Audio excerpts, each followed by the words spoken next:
मुख्यमंत्र्यांनी सगळ्यांचं ऐकून निर्देश दिलेले होते। हे प्रकरण न्यायप्रविष्ट आहे, उद्याची तारीख आहे, त्यामुळे सगळ्यांनी धीर धरावा असं आवाहन मंगलप्रभात लोढा यांनी केलेलं आहे।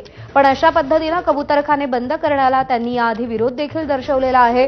तर काल मुख्यमंत्र्यांसोबत जी बैठक झाली त्यामध्ये मुख्यमंत्र्यांनी कंट्रोल फीडिंगचे आदेश दिलेले होते।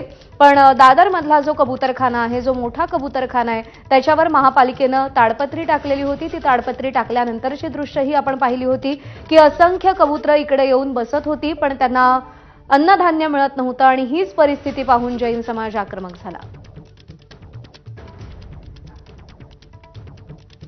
आणि याच मुद्द्यावरून उपमुख्यमंत्री अजित पवार आणि ठाकरे गटाच्या नेत्या किशोरी पेडणेकर यांची प्रतिक्रिया आली आहे, पाहूया। पण आता ही जे काही परिस्थिती आहे ती परिस्थिती कायदा सुव्यवस्था व्यवस्थित ठेवण्याचं काम हे पोलीस खातं करतच असतं, त्यांचं ते कामच आहे। पण पुन्हा त्यांच्याशी खरं लोढा साहेबांनी पण सांगितलं की बाबा सरकारची पण भूमिका अतिशय सकारात्मक आहे आणि आपण सगळे मिळून एकमेकाला त्याच्यात सहकार्य केलं पाहिजे। जैन समुदायाचे जे पालकमंत्री आहेत ते मंगलप्रभात लोढा, खरं म्हणजे त्यांनी ह्याच्याही आधी सगळ्यांना विश्वासात घ्यायला हवं होतं। कबुतरांचं पुनर्वसन हे मनुष्यवस्तीपासून थोडं लांब नेलं पाहिजे।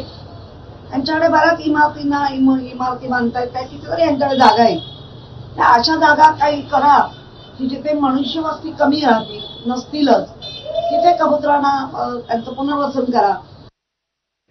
दरम्यान याच मुद्द्यावरती मनसेचे नेते बाळा नांदगावकर यांनी काय प्रतिक्रिया दिली आहे तीही पाहूया।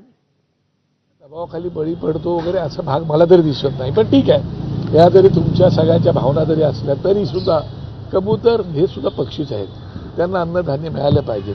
हे असलं तर त्यांच्या कुठे तुम्ही नक्की देणार त्याचा विचार करण्याची आवश्यकता आहे। आणि कोर्टाचा